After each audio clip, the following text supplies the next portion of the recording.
Bonjour à tous, je voudrais partager un message de la part du Seigneur que j'ai pu recevoir en méditant sa parole et il m'a mis à cœur de le partager à ses enfants. Donc ce message s'adresse à ceux qui lui appartiennent, à ses enfants et je voudrais par sa grâce remettre ce moment entre ses mains. Père éternel, Père Saint Papa, je te bénis, je te glorifie de ce que Père, tu nous parles, Seigneur mon roi. Je te glorifie car Seigneur Papa, alors que nous étions dans nos fautes, tu es venu, Père de gloire, tu as manifesté ta grâce envers l'homme. Seigneur, tu nous as aimés, Père, et je voudrais te remercier. Je voudrais, Seigneur Papa, mon roi, te confier, Seigneur Papa, ce moment, Seigneur Père, le commencement et la fin de cet enregistrement, afin que toi seul sois glorifié. Au nom de Yeshua, Père, que ton nom soit béni. Amen.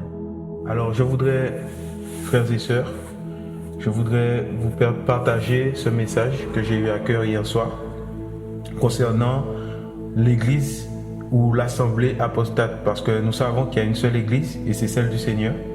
Donc, c'est ces personnes qui croient dans le nom du Seigneur Yeshua, Jésus-Christ, et que le Seigneur appelle à sortir de Babylone. Et pour cela, nous voyons en ce moment l'état, la situation de la terre entière. Donc là, ce n'est plus la situation d'une nation, mais la situation de la terre entière. Et on voit comme cette plaie qui est en train de frapper les nations.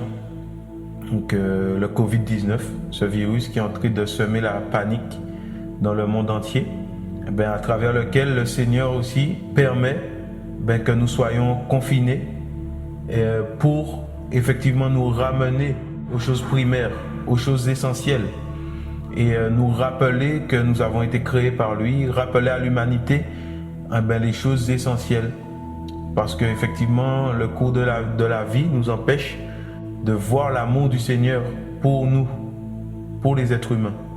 Donc c'était une parenthèse. Et il y a un constat aussi que je fais, c'est que le Seigneur aussi permet que nous soyons dans cette situation afin que nous puissions nous débarrasser de tout ce qui ne lui appartient pas.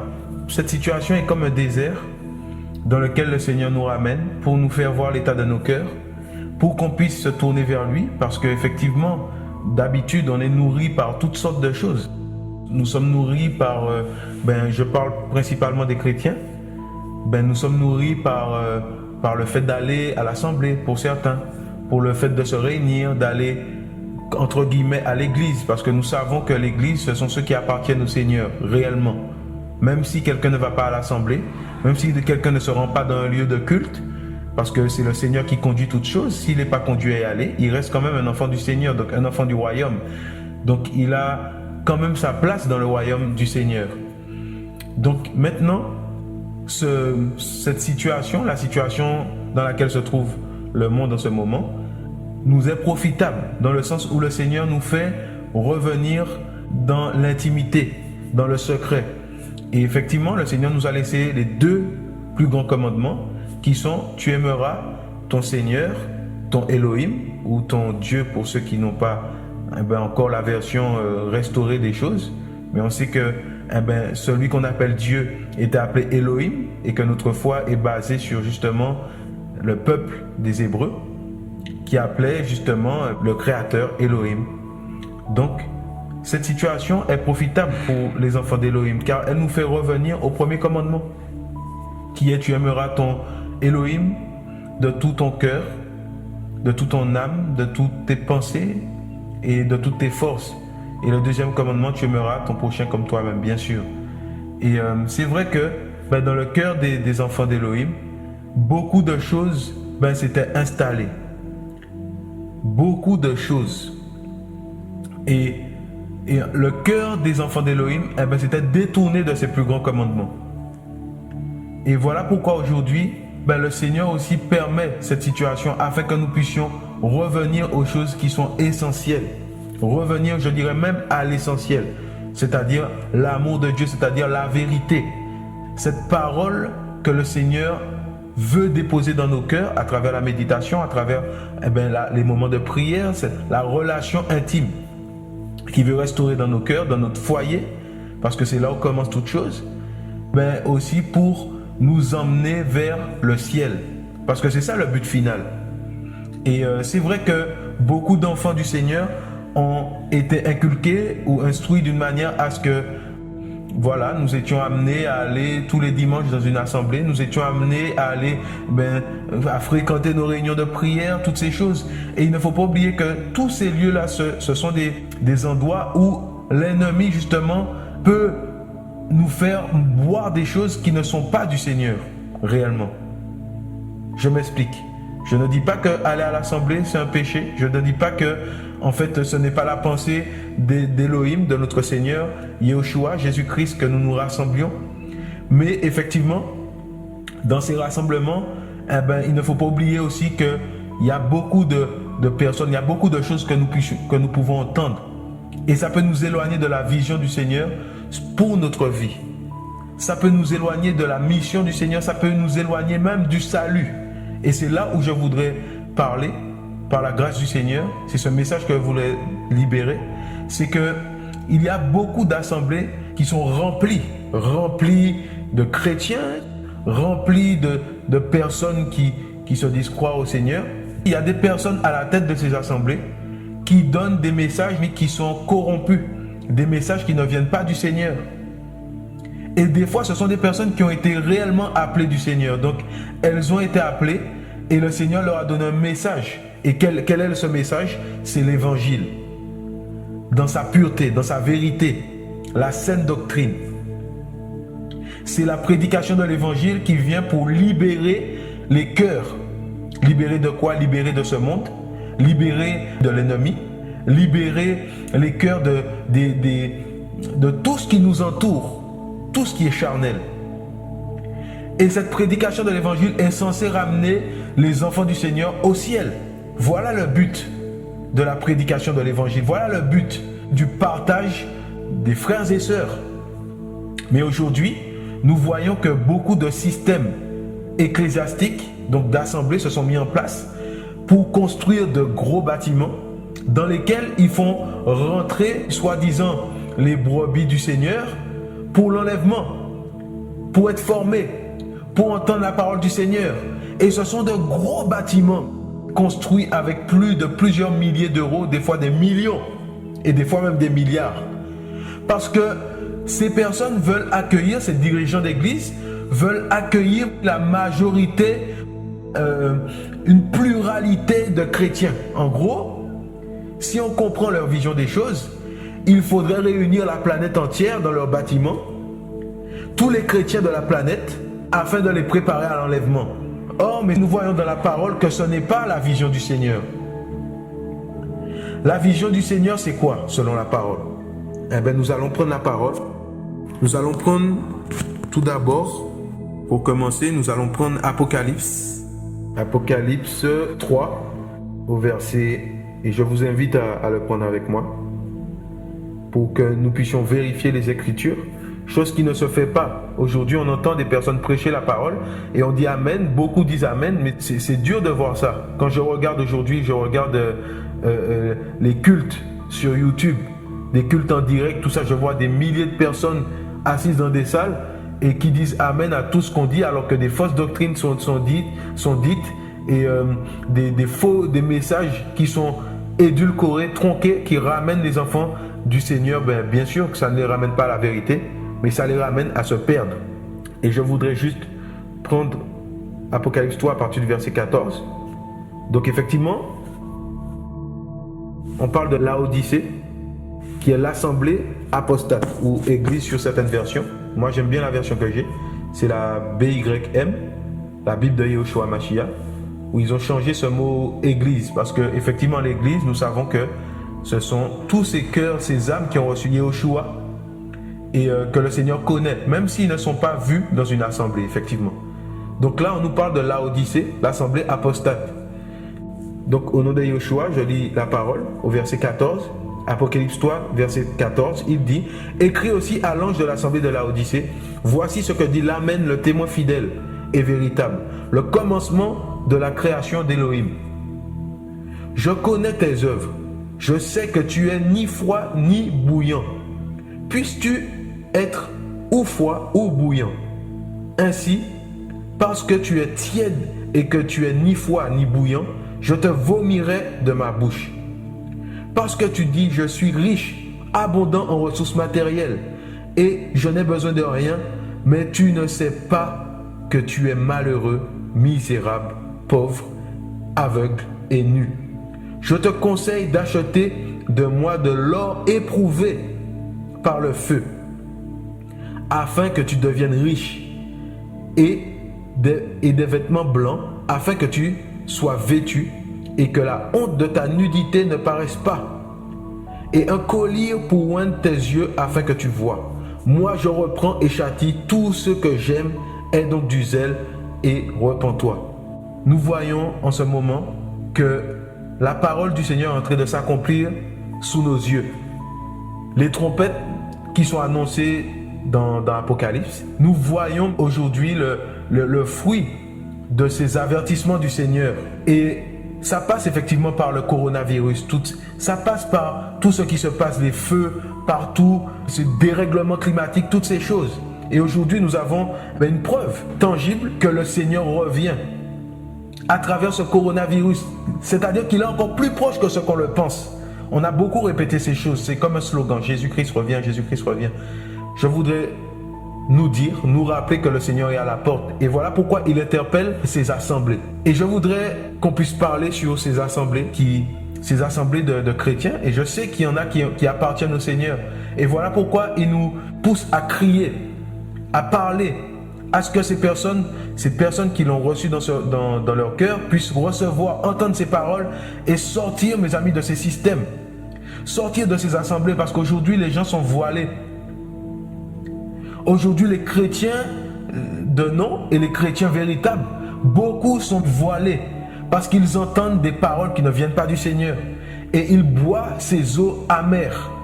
Et donc, Yohanan, Jean, qui va avoir cette révélation, on sait que justement ces révélations sont prophétiques. Parce que quand un enfant du Seigneur lit ces révélations, dont il est l'objet dans Apocalypse, quand on lit l'état de ces églises, ça nous parle, ça parle à nos cœurs, personnellement.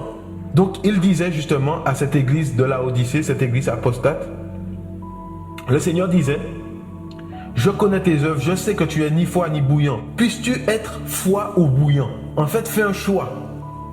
Et on voit que dans ces assemblées, c'est carrément le monde qui s'est retrouvé dedans. Les gens s'habillent n'importe comment. On commence à s'habiller n'importe comment. On commence à aller là-bas, mais notre cœur n'est plus fixé sur le Seigneur, mais plus sur la communion fraternelle. Ah, tel frère, je le connais, toutes ces choses. Plus sur la personne qui prêche, les personnes qui sont, mes amis, mis en avant. Et qui souvent se sont éloignés de la vision du Seigneur. Et la parole dit qu'un aveugle ne peut conduire un autre aveugle, parce qu'ils tomberont tous deux dans un trou. Ces assemblées qui prêchent toutes sortes de fausses doctrines. Et un enfant du Seigneur qui a une intimité avec le Seigneur, le Seigneur l'interpelle. Je crois que le Seigneur est la lumière. Et c'est la lumière qui éclaire notre sentier. David dit que ta parole est une lampe à mes pieds et une lumière sur mon sentier. Et la lumière ici, c'est l'esprit. Et quand s'il n'y a pas l'esprit, on ne va rien voir. On va entendre une parole, on va absorber cette parole, mais on va en fait se faire, si vous voulez, on va se faire happer par cette parole qui n'est pas du Seigneur. Et cette parole nous emmène à être froid. Devant les hommes, peut-être pas, mais devant le Seigneur, oui. Parce que sa parole éveille notre esprit. Cette parole active le feu de l'esprit en nous. Cette parole, la vraie parole, je parle du vrai, l'évangile véritable, bâtit un chrétien sur Yeshua, sur la vie de Jésus-Christ. Mais on voit que ce qui est prêché dans ces assemblées, qui sont carrément dans l'apostasie, c'est quoi?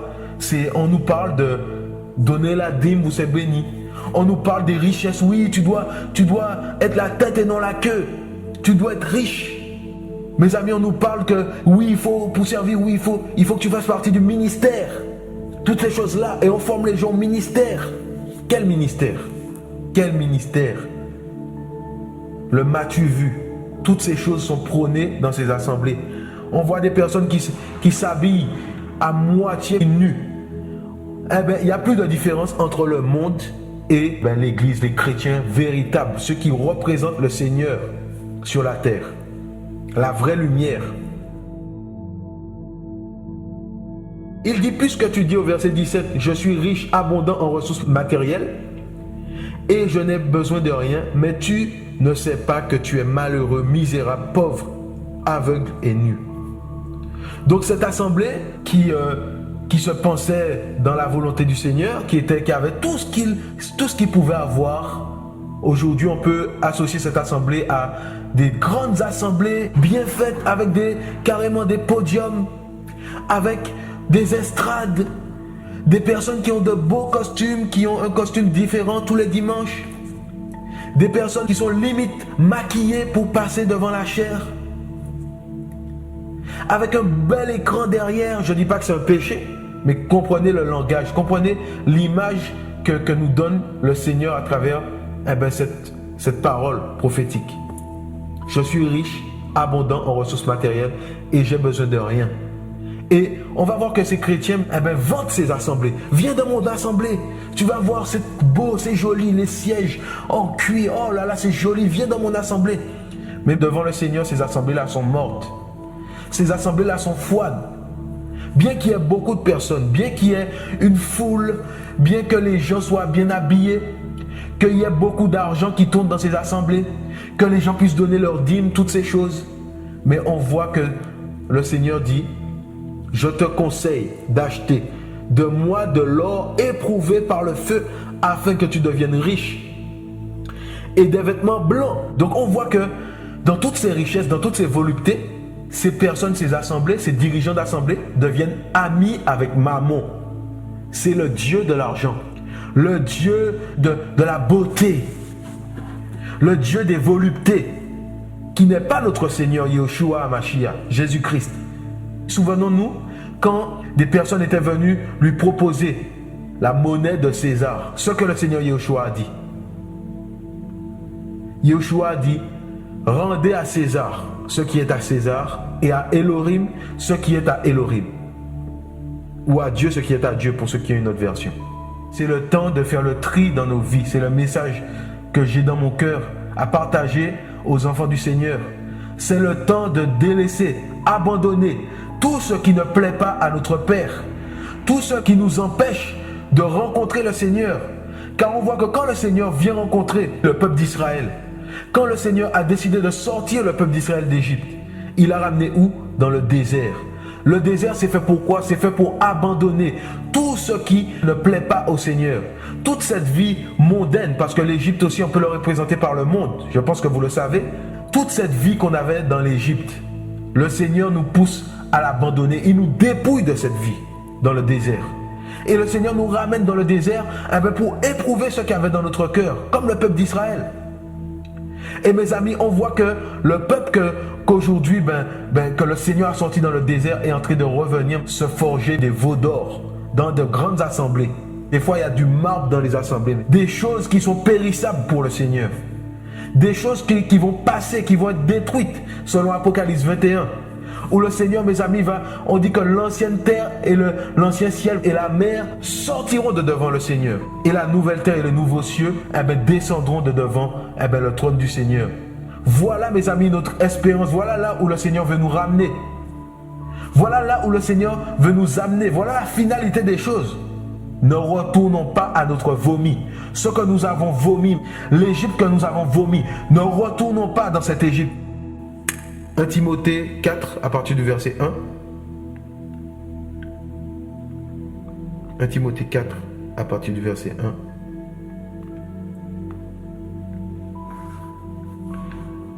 Donc ça nous parle de l'apostasie et de la séduction, signe des derniers temps. 1 Timothée 4 au verset 1. Mais l'Esprit dit expressément que dans les derniers temps, certains s'éloigneront de la foi, s'attachant à des esprits trompeurs et à des doctrines de démons, par l'hypocrisie de faux docteurs, ayant leur propre conscience marquée au fer rouge. La parole est véritable. La parole du Seigneur est vraie. Nous sommes dans ces temps parce que je crois et nous croyons, nous, l'Église, l'Ecclésia du Seigneur, les vrais enfants du Seigneur. Je ne parle pas de ceux qui se rassemblent ici et là forcément. Je parle de ceux que le Seigneur a choisis, ceux que le Seigneur a mis à part pour le départ, le grand départ, l'enlèvement de l'Église, l'enlèvement du corps de Christ, l'enlèvement des chrétiens véritables. Je crois, nous croyons que nous sommes dans les derniers temps. Nous voyons les signes qui précèdent l'enlèvement. Le Seigneur nous emmène dans le désert pour que nous puissions être prêts à être enlevés, prêts à rentrer à Canaan, comme Josué et Caleb. Parce que Josué s'appelait Yehoshua, donc Yehoshua et Caleb. Et c'est le temps de faire le tri dans nos vies. C'est le temps de demander au Seigneur où nous sommes. Est-ce que ce que nous entendons, profitons de ce temps-là pour demander au Seigneur, là où je suis, dans cette assemblée, est-ce que c'est toi qui m'as mis là-bas? Seigneur, j'ai besoin que tu parles à mon cœur parce que le Seigneur ramène ses enfants dans le désert pour parler à leur cœur. Donc mes amis, je crois que ce temps de confinement est un désert pour les enfants de Yeshua, pour que le Seigneur puisse mieux parler à leur cœur, pour qu'ils puissent entendre la voix du Seigneur. Il y a comme le son du chauffard à travers cette maladie, à travers ce virus qui frappe. Le Seigneur sonne du chauffard dans le cœur de ses enfants pour qu'ils puissent revenir aux choses principales, aux choses essentielles, c'est-à-dire l'amour du Père, c'est-à-dire le message du Père pour notre salut, la vérité, la sainteté, la sanctification, le dépouillement des richesses de ce monde.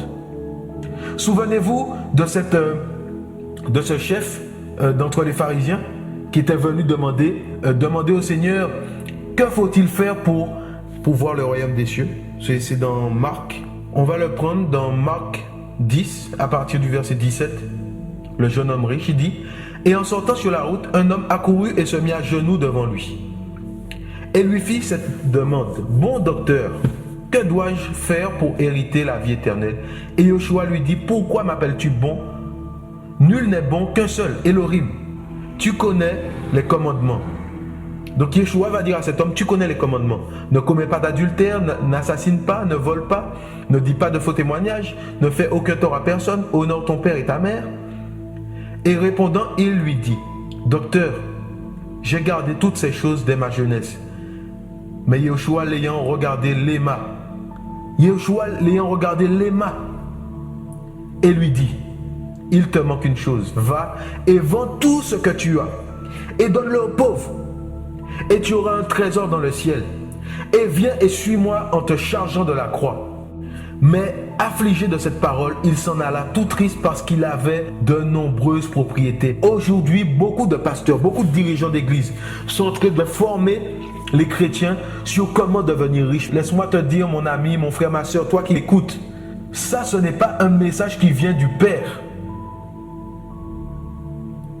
Le message du Père, c'est quoi? C'est la vérité, la sainte doctrine qui nous ramène à quoi? À craindre le Seigneur. Qui nous ramène où? Dans le désert pour le servir. Qui nous dépouille de ce qu'on avait hérité de nos pères dans le monde, quand nous étions en Égypte, donc quand nous étions dans le monde. Le Seigneur dit à ce riche, dans ce passage de Marc 10, 17, vends tout ce que tu as et donne-le aux pauvres et tu auras un trésor dans le ciel. N'écoutons pas ces fausses doctrines qui nous amènent à contempler les choses de cette terre, qui nous emmènent à être attachés aux choses de cette terre. Le Seigneur n'est pas dans ces choses. Toi, chrétien qui te confortais dans les choses que tu pouvais acheter, que tu te confortais dans ton matériel, qui te confortait dans ce que tu avais sur cette terre, laisse-moi te dire que c'est le temps de revenir au Seigneur. C'est le temps de te repentir, de demander au Seigneur pardon parce que je m'étais éloigné de ta vision. Avoir un travail, ce n'est pas un péché. Avoir quelques réserves, c'est-à-dire quelques réserves d'argent, ce n'est pas un péché parce qu'on peut contribuer aux besoins des autres. Et c'est ce que le Seigneur nous apprend dans les lieux secrets. Laisse-moi te dire, mon frère, ma soeur, que la dîme n'est pas d'actualité. Le Seigneur a accompli ces choses. De la même manière que aujourd'hui tu peux manger des animaux qui n'ont pas les pieds fendus, de la même manière dont aujourd'hui tu es libre de donner ce que tu as envie, ce que le Seigneur te met dans ton cœur. Ce que tu as, que tu es poussé à donner, non pas ce que quelqu'un te dit de donner. Oui, qui donne 1000 aujourd'hui, tu lèves ta main dans l'assemblée. Qui donne 10 000, tu lèves ta main. Qui veut donner 100? Ah oui, il faut que tu donnes ta dîme. Il faut que tu sortes de là. Le Seigneur veut parler à ton cœur pour que tu sois délivré de ces fausses doctrines. Et je vais énumérer tout un tas de fausses doctrines que tu pourras vérifier dans la parole, que tu pourras aller chercher au pied du maître. Parce que c'est juste un cri. Mais le Seigneur te confirmera ces choses dans le secret.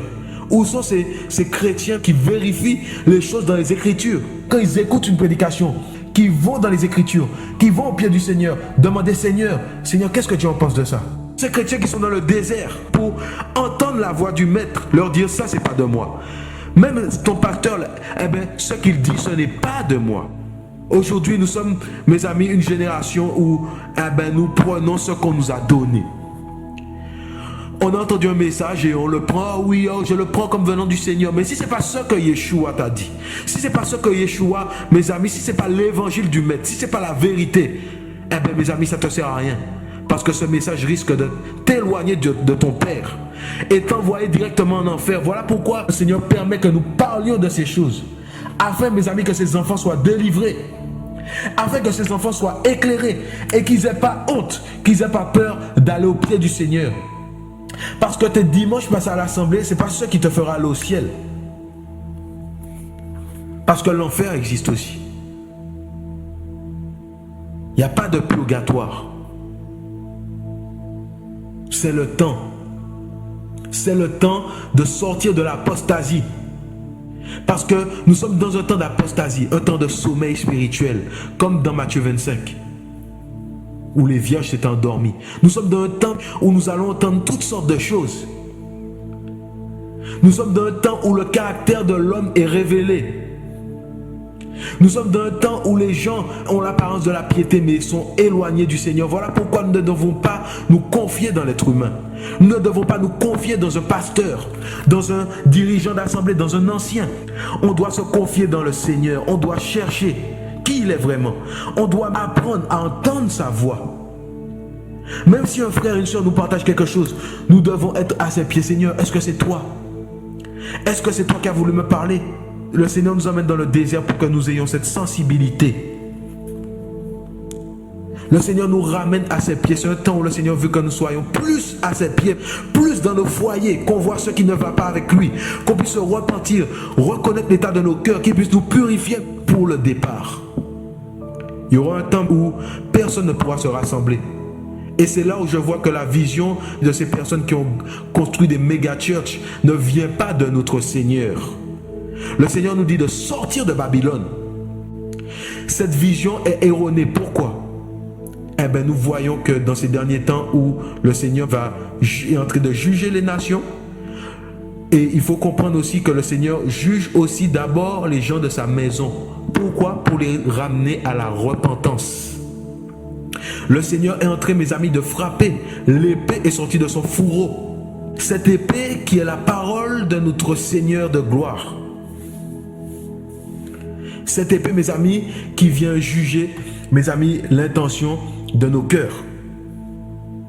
Cette épée, mes amis, qui vient juger les motivations de nos cœurs. Mais comment tu peux recevoir cette parole si tu es tout le temps en présence de plusieurs personnes? Tu es tout le temps dans les rassemblements. Tu écoutes tout le temps la vie de telle personne, de tel prophète. Ah non, mais c'est mon prophète, c'est mon pasteur. Mais tu as oublié d'entendre la voix de celui qui t'appelle à aller au ciel, à voir ce royaume inébranlable, ce royaume merveilleux qu'il a préparé pour nous. Celui qui t'appelle à entendre plus sa voix que la voix d'un homme. Celui qui t'appelle à sortir en ce moment de ton fonctionnement, de tes raisonnements, du fonctionnement que l'homme t'a instruit. Il veut te ramener dans l'esprit. Parce que oui, nous sommes un corps. Oui, nous devons chérir la communion fraternelle. Mais quelle communion fraternelle? Celle qui sort de l'esprit du Seigneur, celle qui est engendrée par l'esprit du Seigneur, le mouvement de l'esprit ou le mouvement de la chair, le mouvement des habitudes religieuses que l'être humain a. frère, ma soeur, laisse-moi te dire que le Seigneur t'aime. Le Seigneur aime ses enfants et le Seigneur ramène ses enfants. Il dit que celui qui entend n'endurcisse pas son cœur. Que celui qui entend ce que l'Esprit dit aux églises se repente et retourne au Seigneur, à l'amour véritable. C'est le temps de revenir à notre Maître. C'est le temps de revenir au pied du Maître. Dans Jean 10, il dit que mes brebis entendent ma voix et elles me suivent. Elles ne suivront pas un mercenaire. C'est le temps. C'est le temps de plus aller vers le Seigneur. C'est le temps de prendre du temps, de se dire non. J'avais l'habitude d'aller, ça fait 40 ans, ça fait 10 ans, ça fait 3 ans, j'ai mon église, c'est mon église, j'avais l'habitude d'aller dans ces rassemblements. J'avais l'habitude, je connais bien mon pasteur, mais c'est le temps de connaître mon époux, celui qui m'a aimé, celui qui m'aime, mon Elohim, celui qui m'a donné la vie, celui qui permet que mon cœur est en train de battre. Le Seigneur ne te condamne pas parce que tu as décidé de prendre un mois dans sa présence. Rien que cela avec lui. Au contraire, il va te révéler plein de choses que tu ne voyais pas. Parce qu'il ne faut pas oublier que quand nous sommes en présence des humains, il y a des voiles aussi qui se forment sur nos yeux. La communion fraternelle, charnelle peut être une pollution et est une pollution pour l'esprit du chrétien. Pour le chrétien véritable, la communion, le fait de se retrouver tout le temps avec des gens, ça peut le sortir de la vision du Seigneur. Et le diable, connaissant ces choses, profite de ces rassemblements pour sortir les enfants du Seigneur de la volonté du Seigneur. Et l'apostasie, c'est un état de cœur. L'apostasie, c'est quand on dit, et bien sûr, c'est l'abandon de la foi véritable. Donc c'est une foi qui a été détournée du message de la vérité. C'est un état du cœur du chrétien qui est détourné de la sainte doctrine de la vérité. Donc il n'est plus libéré par le message du Seigneur. Il n'est plus libéré par la prédication de l'évangile. Mon frère, ma soeur, reviens au pied de ton maître. Servir le Seigneur, ce n'est pas ce qui est nécessaire. Le Seigneur peut susciter des pierres. Le Seigneur peut susciter des personnes et des personnes parce que les gens mettent l'accent sur le service. Ah non, moi je sers Dieu, je sers le Seigneur, je sers. C'est le temps de servir le Seigneur comme il le veut, en esprit et en vérité. La communion fraternelle, doit être en esprit et en vérité. Donc c'est premièrement dans l'esprit.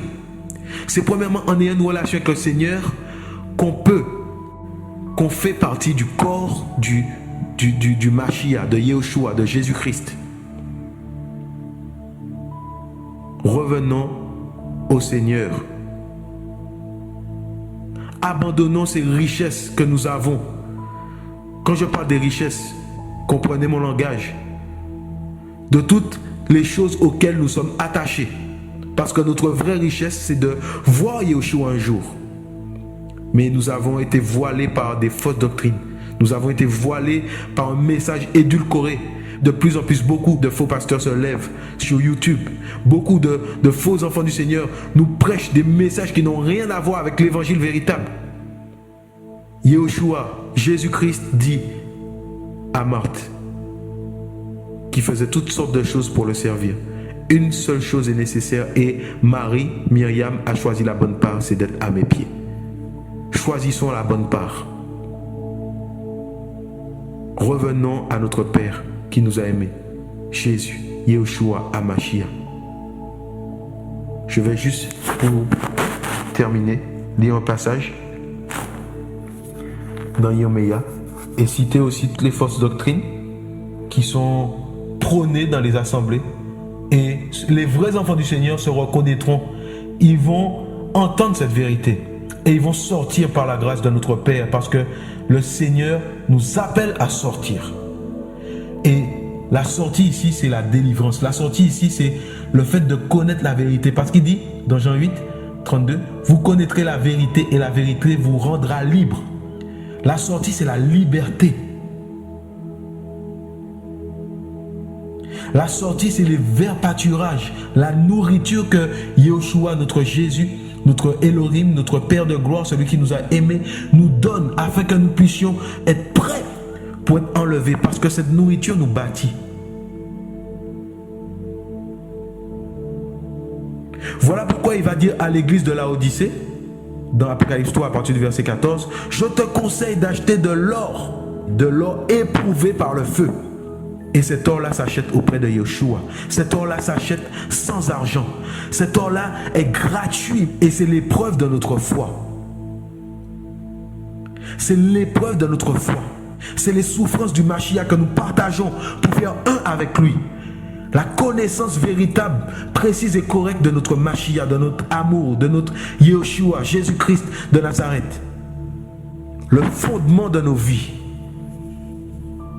L'amour manifesté, la parole manifestée pour notre salut, notre délivrance totale, le ciel, auprès de Yeshua. Donc je vais prendre Yirmeya ou Jérémie. Yirmeya, c'est le nom hébreu, pour ceux qui ne savent pas. Jérémie ou Yirmeya 2, à partir du premier verset. Donc, Yahweh avait poussé à Yirmeya, à Jérémie, de dénoncer l'attitude d'Israël et de l'avertir. Il dit au verset 1, Yirmeya chapitre 2 verset 1, « La parole de Yahweh vint à moi en disant, va écris aux oreilles de Jérusalem et dis, ainsi parle Yahweh, je me souviens de la fidélité de ta jeunesse, de l'amour de tes fiançailles, quand tu venais après moi dans le désert, alléluia, dans une terre qu'on n'ensemence pas, c'est-à-dire une terre qui ne reçoit pas n'importe quoi, une terre qui ne reçoit pas n'importe quoi, mais qui reçoit l'amour du Père, qui reçoit la vérité, qui reçoit la parole spirituelle, cette parole, mes amis, cette lumière, qui reçoit la vérité. Israël était une chose sainte pour Yahweh. Il était le premier de son revenu. Tous ceux qui le dévoraient étaient coupables et le malheur les atteignait, dit Yahweh. Waouh! Souviens-toi de cette jeunesse. Quand le Seigneur t'a touché, comment tu ne voulais qu'après lui. Tu ne cherchais pas spécialement à te réunir quelque part. Et si tu cherchais à te réunir, c'était pour entendre la voix de ton Père. C'était pour pleurer dans sa présence. C'était pour te sentir bien, te sentir écouté, te sentir compris. Parce que les vrais enfants du Seigneur ne se sentaient pas compris dans le monde. Parce qu'ils n'étaient pas du monde. Les vrais enfants du Seigneur, le monde les vomissait. Ils avaient toutes sortes de choses, des blessures, toutes ces choses dans ce monde. Ils ne se sentaient pas aimés. Mais quand ils ont connu Yeshua, la jeunesse en Yeshua, oh, il est magnifique. Le premier amour, la rencontre, les fiançailles. La parole dit, quand tu venais après moi dans le désert, on cherchait Yeshua, on jeûnait parce qu'on voulait le chercher. On avait ces choses dans nos cœurs. Personne ne nous disait qu'il fallait faire ci, qu'il fallait faire ça. On ne nous disait pas, lève-toi pour prier. Assieds-toi pour chanter. Ah, lève-toi parce que, oh, bénissons, acclame ton Père, acclame ton Dieu. On ne te disait pas ça, on n'a pas besoin. Tu le faisais de toi-même. Et Yeshua veut restaurer ces choses dans ton cœur, mon ami, mon frère, ma soeur. Il veut restaurer cette intimité. Il veut restaurer cette écoute. Il veut restaurer cette parole qui produisait du fruit dans ton cœur, qui n'était pas étouffée par les épines de toutes ces semences que tu reçois aujourd'hui dans ton cœur, mais qui ne t'est pas profitable, qui t'éloigne de ton Père, de celui qui t'a aimé. Israël était une chose sainte pour Yahweh. Waouh! Aujourd'hui, beaucoup dans les églises apostates sont séparés de la vérité et se retrouvent dans le péché avec des robes souillées. Au verset 4, il dit, écoutez la parole de Yahweh, maison de Jacob, et vous, toutes les familles de la maison d'Israël. Ainsi parle Yahweh, quelle injustice vos pères ont-ils trouvé en moi, pour qu'ils se soient éloignés de moi, et qu'ils aient marché après la vanité, et soient devenus vains. La vanité. Au verset 6. Et ils n'ont pas dit, où est Yahweh qui nous a fait monter du pays d'Égypte, qui nous a fait marcher dans le désert, dans une région aride pleine de fosses, dans une terre de sécheresse et d'ombre de mort, terre où pas un homme n'était passé, alléluia, où pas un humain n'avait habité. Car je vous ai fait entrer dans un pays de vergers pour que vous en mangiez les fruits et les biens. Mais sitôt que vous y êtes entrés, vous avez souillé mon pays et vous avez rendu abominable mon héritage. Les prêtres n'ont pas dit « Où est Yahweh ?» Les dépositaires de la Torah ne m'ont pas connu. Les bergers se sont révoltés contre moi. Les prophètes ont prophétisé par Baal, ce qui arrive beaucoup aujourd'hui dans les assemblées. Ils prophétisent des choses qui n'ont rien à voir avec les choses du Seigneur. Ce sont des prophéties édulcorées pour faire les chrétiens donner de l'argent. Et sont allés après ce qui n'est d'aucun profit. Voilà ce que le Seigneur dit. Au verset 9, à cause de cela, je veux encore contester avec vous, dit Yahweh. Je veux contester avec les fils de vos fils. Passez par les îles de Kittim et voyez, envoyez quelqu'un à Kédar, observez bien et voyez s'il n'y a rien de semblable. Y a-t-il une nation qui change ses Elohim, quoiqu'ils ne soient pas des Elohim, mais mon peuple a changé sa gloire contre ce qui n'est d'aucun profit. La gloire que Yeshua t'avait donnée au départ, la vie que Yeshua qui avait en toi, cette vie s'est éteinte pour les choses terrestres.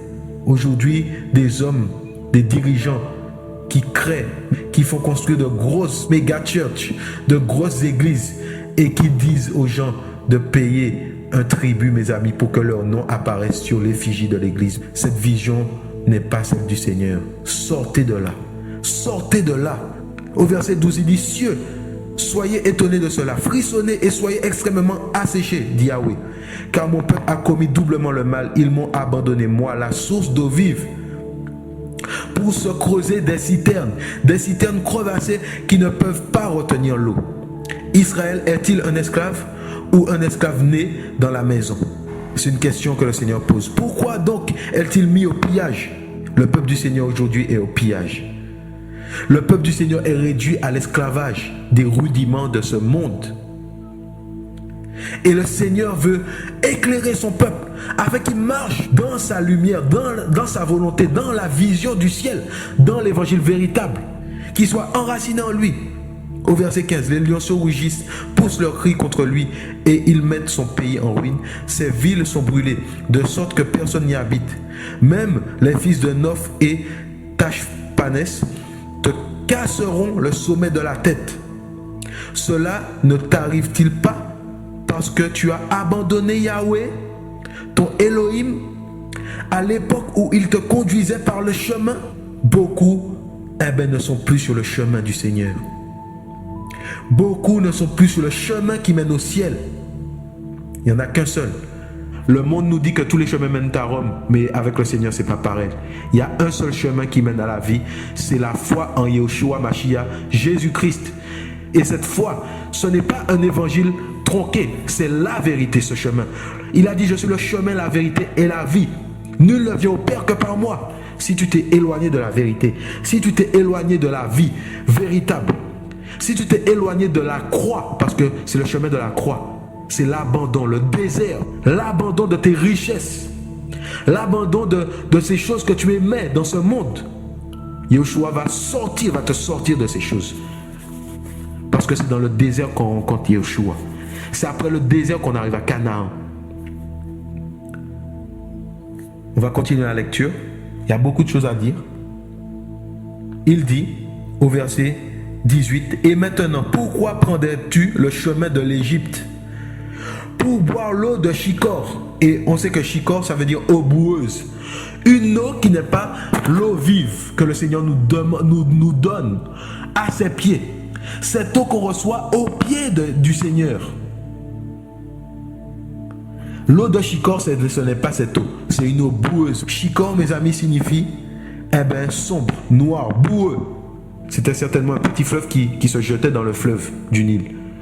Et ce fleuve était boueux. Mes amis, ce n'est pas la source d'eau vive dont nous parle Jean 4. Ce n'est pas les fleuves d'eau vive qui sont du ciel. Cette eau est boueuse, elle est mélangée. Elle n'est pas bonne à boire.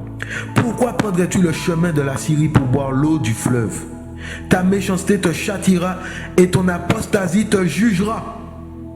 Et il a dit à l'église de Laodicée que tu sois froid ou bouillant. Parce que si tu es tiède, là, je te vomirai. Si tu es ni froid ni bouillant, je te vomirai. Il faut que tu sois bouillant. Si tu es froid, si tu es tiède, Yeshua dit qu'il va vomir ces personnes. Voilà pourquoi c'est le temps de boire l'eau qui sort du trône de Yeshua. La vraie eau, l'évangile véritable. Et cette eau se trouve, mes amis, dans l'intimité. Premièrement. C'est dans cette intimité que Yeshua fait boire à ses enfants cette eau. Cette parole, cette eau, on parle ici de la parole que Yeshua nous donne. Cette parole est appelée à prendre vie en nous. Et la vie aussi, ça se manifeste aussi dans cette huile que le Seigneur nous demande d'avoir pour être pris, enlevé. Cette huile. La vie. Et avec l'eau sale, si tu reçois l'eau sale, tu ne pourras pas avoir la vie. C'est pas possible. Ce n'est pas possible. Et il dit, tu sauras et tu verras que c'est une chose mauvaise et amère d'abandonner Yahweh, ton Elohim, ou ton Dieu, et de n'avoir de moi aucune crainte. C'est une chose mauvaise, dit Adonai Yahweh Sabaoth. On voit qu'il n'y a pas la crainte, mes amis. Beaucoup de conducteurs d'assemblée, mes amis, prêchent des messages complètement faux. Et ils n'ont aucune crainte de prêcher des fausses doctrines aux enfants du Seigneur, sachant qu'il y a un jugement sur la maison du Seigneur. Il y a un jugement sur ces personnes qui déclarent de fausses choses, qui, comme nous dit 1 Timothée 4, qui cachent la vérité. Pour les richesses de ce monde, pour les richesses de la terre, ils cachent la vérité aux enfants du Seigneur, mes amis. La vérité est que l'enfer existe. Mon frère, ma soeur, c'est un cri pour toi, pour moi. Repentons-nous. Revenons au Seigneur. C'est ce que le Seigneur nous demande. L'église apostate, c'est une église aussi qui s'est prostituée. C'est une église qui a bu, qui s'est mélangée, qui a mélangé l'eau pure et avec la boue. Une église qui boit de l'eau boueuse. Oh Seigneur. Il dit au verset 21, or je t'avais moi-même planté comme une vigne excellente, dont toute la semence était vraie. Comment donc t'es-tu changé à mon égard en sarment d'une vigne étrangère? Quand nous sortons de la parole du Seigneur, nous devenons étrangers à cette parole. Nous devenons étrangers à Yeshua, parce que Yeshua est la parole d'Élohim. C'est un message où le Seigneur nous demande de nous repentir. Et les gens, bien sûr, qui sont dans ces situations ne voient pas qu'ils sont dans ces situations.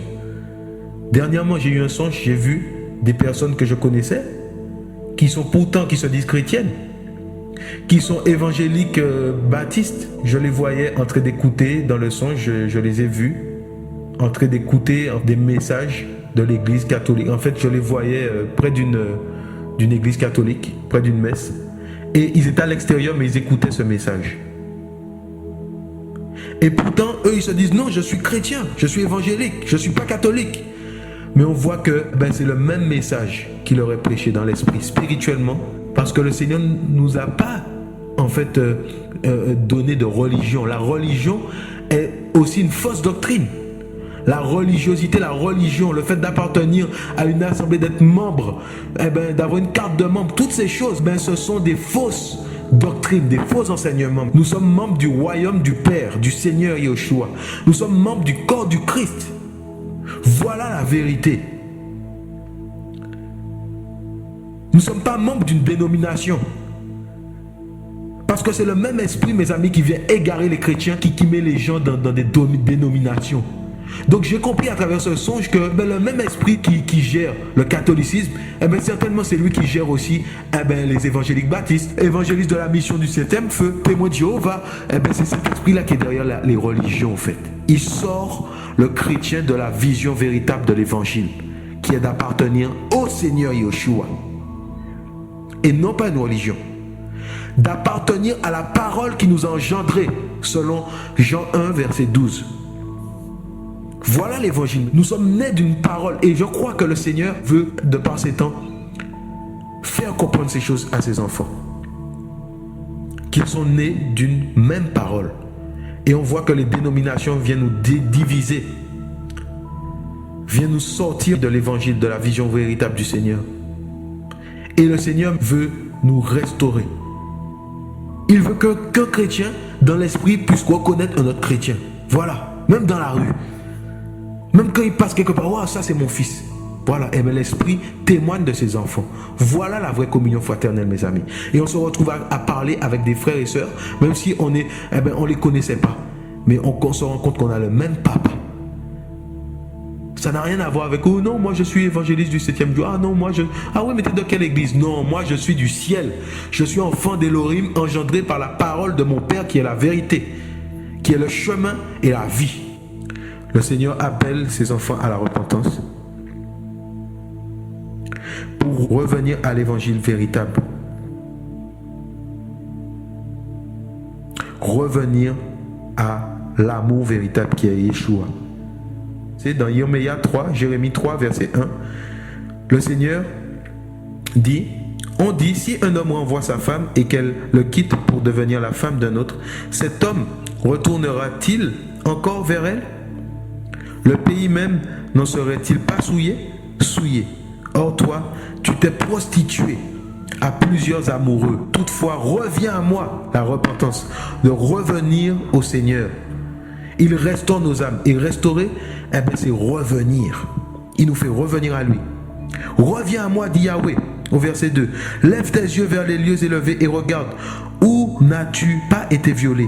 Tu te tenais sur les chemins comme un arabe dans le désert et tu as souillé le pays par tes prostitutions et par ta méchanceté. C'est pourquoi les grosses averses ont été retenues et il n'y a pas eu de pluie de printemps. Mais tu as eu le front d'une femme prostituée. Tu n'as pas voulu avoir honte. Maintenant, ne crieras-tu pas vers moi, mon Père? Tu as été l'ami de ma jeunesse. Gardera-t-il à toujours sa colère? La conservera-t-il à jamais? Voilà comment tu as parlé tout en faisant du mal, autant que tu as pu. Yahweh me dit, au verset 6, au temps du roi Yoshia ou Josias, as-tu vu ce qu'a fait Israël, l'apostate? Elle est allée sur toute haute colline et sous tout arbre vert et elle s'y est prostituée. C'est grave. Le Seigneur nous appelle à la repentance. Je parle de ces églises, de ces assemblées dans lesquelles il y a de vrais enfants du Seigneur qui se sont mis sur les hauteurs et qui ont montré leur nudité, bien qu'elles se croyaient riches, qui ont montré aux nations. Il n'y a plus de différence entre les chrétiens et les nations. Les nations voyant ces chrétiens, elles se sont exposées et les nations disent mais ça c'est moi, ça c'est pareil. Le rap chrétien, toutes sortes de choses, toutes sortes de doctrines bizarres. Des entreprises à ciel ouvert. Yeshua nous rappelle à la repentance. Je vais lire deux derniers versets. J'ai été long, mais je voudrais partager tout ce que le Seigneur m'a mis à cœur de vous partager, parce que c'est ça aussi l'Église, c'est de pouvoir se partager les choses qu'on reçoit. Donc, je vais prendre 1 Pierre 4, verset 17, au nom de Yeshua. La parole dit, parce que c'est le temps où le jugement va commencer par la maison d'Élohim, ou de Dieu, pour ceux qui ont notre version. Mais si c'est d'abord par nous, quelle sera la fin de ceux qui sont rebelles à l'évangile d'Élohim? Et si le juste est difficilement sauvé, que deviendront l'impie et le pécheur? Que ceux donc aussi qui souffrent selon la volonté d'Élohim, puisqu'ils font ce qui est bon, lui remettent leurs âmes comme au fidèle Créateur. Donc on voit ici que le jugement commence par la maison d'Élohim. Et on voit que à travers ce coronavirus, pour terminer, beaucoup de chrétiens ont été atteints par ce virus. Bien sûr, le Seigneur fait ce qu'il veut. Il peut utiliser ce virus, mes amis, pour reprendre un de ses enfants. Mais pour nous qui avons la marque du Seigneur sur nos fronts, comme dans Ézéchiel 9, nous sommes gardés. Comme le peuple d'Israël dans Exode 12, nous sommes gardés, le peuple des Hébreux en Égypte. Quand le Seigneur est venu pour frapper les Égyptiens par des fléaux, ils ont été protégés par l'alliance, le sang, sur les linteaux. Parce qu'ils mangeaient l'agneau. Et on sait que l'agneau, c'était la préfiguration de Yeshua. Aujourd'hui, nous qui avons Yeshua, nous ne craignons rien. Mais on voit que beaucoup de chrétiens, beaucoup, mes amis, de ceux que le Seigneur appelle, ont été frappés par ces fléaux dans les églises. C'est pour ramener son peuple à la repentance, à sortir des richesses de ce monde, à sortir de la nudité spirituelle, à sortir de l'amour des richesses, l'amour de ce monde, de ce fonctionnement ecclésiastique édulcoré, ce fonctionnement qui ramène les gens en enfer. Le Seigneur avertit son peuple. Sortez de ces bâtiments et revenez à Yahweh. Qui sait s'il se repentira? Et je crois qu'il le fera parce qu'il est riche en miséricorde. Mais je vais prendre un autre verset. Donc nous qui avons cette vérité, nous qui sommes sortis par la grâce du Seigneur, qui voyons clair dans ces agissements de ces personnes, eh bien nous devons prier pour eux, effectivement, comme nous demande 1 Pierre 4, 19, que ceux donc aussi qui souffrent selon la volonté d'Élohim, puisqu'ils font ce qui est bon, lui remettent les âmes de ces personnes, leur âme, comme au fidèle Créateur. Donc nous devons prier pour nos frères et sœurs aussi qui sortent de ces assemblées au nom de Yeshua, qui sortent de cette eau boueuse au nom de Yeshua. Je vais partager le dernier verset, ce sera le dernier. N'oubliez pas que le Seigneur nous dit que voici le chef de ce monde vient et il n'a rien en moi. Et le chef de ce monde, c'est Satan qui vient déguisé en brebis pour ramener les enfants du Seigneur en enfer. Sachez qu'il y a un grand prix pour les démons et les faux docteurs, les faux pasteurs, les personnes qui sont mandatées pour ramener, pour sortir les enfants du Seigneur de leur vision. Il y a un grand prix. Satan certainement leur propose un grand prix pour ramener, pour sortir les enfants de la vision du Seigneur véritable, de l'évangile. N'oublions pas que l'ennemi est venu pour égorger, détruire. Donc rapprochons-nous de la parole. Soyons comme les chrétiens de Béret qui vérifient ce qui nous est prêché et qui sont capables de sortir pour sauver leur âme. La foi véritable. Je vais prendre un autre verset dans Joël 2, verset 13, au nom de Yeshua. Joël ou Yoël 2, verset 13, au nom de Yeshua. Yoël 2, verset 13. La parole nous dit: déchirez vos cœurs et non vos vêtements. On va prendre à partir du verset 12. Repentance et miséricorde. C'est ça le titre. Maintenant encore, dit Yahweh, revenez à moi de tout votre cœur, avec des jeûnes et avec des pleurs et des lamentations. Déchirez vos cœurs et non vos vêtements, et revenez à Yahweh votre Elohim. Car il est compatissant et miséricordieux, lent à la colère et riche en bonté. Et il se repent d'avoir affligé. Le Seigneur aime l'humanité, il aime ses enfants, il aime ses enfants. Il est à la porte et il frappe. Au verset 14, il dit: qui sait si Yahweh votre Elohim ne reviendra pas et ne se repentira pas, et s'il ne laissera pas après lui la bénédiction des offrandes et des libations. Mais la vraie bénédiction, c'est la parole de Yahweh qui nous délivre. C'est ce que Yahweh a prévu pour nous. Il a dit que l'homme ne vivra pas de pain seulement, mais de toute parole qui sort de sa bouche. Voilà la bénédiction. C'est de recevoir la vérité dans nos cœurs et d'être changé. C'est de recevoir la Yeshua dans nos cœurs, la conviction du péché. Souvenez-vous quand Yeshua est rentré chez Zachée, ce publicain, il a eu la conviction. Yeshua ne lui a pas prêché l'évangile. Mais quand il est venu chez Zachée, waouh, c'est comme s'il était rentré dans son cœur. Yeshua respirait la sainteté, la parole d'Elohim, la parole de Dieu. Zachée a eu la conviction du péché. Mais voilà la bénédiction du Seigneur. Et au verset 15, il dit: sonnez du chauffard en Sion. Sanctifiez le jeûne, proclamez une assemblée solennelle, réunissez le peuple, sanctifiez l'assemblée, rassemblez les anciens, réunissez les enfants, même les nourrissons à la mamelle, que l'époux sorte de sa demeure et l'épouse de sa chambre nuptiale. Souvenons-nous que le Seigneur avait ramené le peuple d'Israël dans le désert afin qu'ils puissent voir sa gloire, se manifester à eux, parler à leur cœur, éprouver leur cœur. Et bien que nous ne voyons pas dans cette période de confinement, mais dans l'esprit, le Seigneur est en train de faire quelque chose. Il est en train de rapprocher ses enfants. Spirituellement, il est en train de leur communiquer quelque chose afin qu'ils puissent vivre réellement la vraie communion fraternelle, la communion fraternelle qui est spirituelle. Waouh! Que les prêtres au verset 17 qui font le service de Yahweh pleurent entre le portique et l'autel et qu'ils disent: Yahweh, épargne ton peuple, ne livre pas ton héritage à l'insulte, pour qu'il soit dominé par les nations. Pourquoi dirait-on parmi les peuples: où où est leur Elohim? Dans ce temps où beaucoup de personnes, de chrétiens sont frappés par le coronavirus, eh bien oui, ça blasphème le nom de notre Père. Le nom de Yeshua est blasphémé, mes amis. Et le Seigneur veut restaurer son église. Je parle de l'église véritable. Je ne parle pas des réunions, des méga churches. Non, non, non, non. Le Seigneur veut rassembler son église, mais en esprit. Rassembler ses poussins. En esprit. Voilà le plan du Seigneur. Cherchez plus le Seigneur que des pasteurs, que des prophètes, que des apôtres, que des bishops.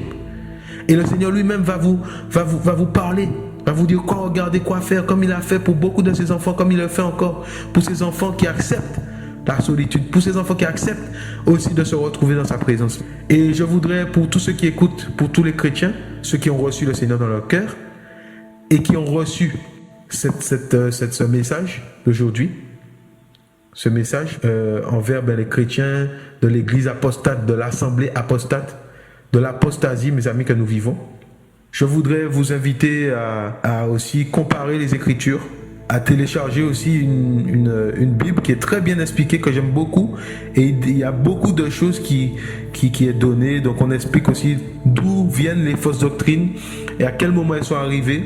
Et qui nous parle en fait de l'histoire en fait de l'église, avec un petit E bien sûr, hein, des premiers rassemblements, toutes ces choses, comment l'évangile qu'avaient reçu les apôtres, sur lequel nous sommes fondés, l'évangile qu'avaient reçu les apôtres dans Actes, cet évangile-là, comment elle a été souillée par les hommes, comment cet évangile-là a été tronqué, a été perverti volontairement par les hommes qui ont voulu retenir, comme nous dit la parole, la vérité captive. La Bible de Yehoshua Mashiach, vous pouvez la télécharger en application. Je vous invite à le faire. Donc c'est une Bible sur laquelle il y a eu un gros travail qui a été fait. Je remercie le Seigneur parce que il y a beaucoup d'explications et il y a même un dictionnaire et il y a beaucoup de choses pour l'édification des enfants du Seigneur. Et ça nous ramène aussi à l'originalité des Écritures. Donc les noms aussi sont restaurés. Les noms hébreux des personnes sont restaurés. Et c'est une bonne chose et ça nous aide à avancer avec le Seigneur. Je bénis Yeshua en tout cas. Merci Seigneur pour ce moment que nous avons passé. Père, que ceux qui entendent ce message, Papa, puissent interpeller, Seigneur, Papa, que tu puisses, Papa, nous conduire encore, Papa, vers ton royaume. Car, Papa, c'est là notre délivrance, c'est là le but de notre foi. C'est de t'aimer, c'est de te suivre, c'est de porter notre croix, Papa, et de progresser avec toi. Papa, je voudrais te bénir et te rendre toute la gloire et l'honneur, Papa, que tu puisses toucher tes enfants, que tu puisses, Papa, les réconforter. Papa, parler à leur cœur, Seigneur, mon roi, les convaincre, Père, car tu es juste et fidèle et tu es celui qui est, qui était et qui revient. Que ton nom soit béni, Yeshua, notre Père.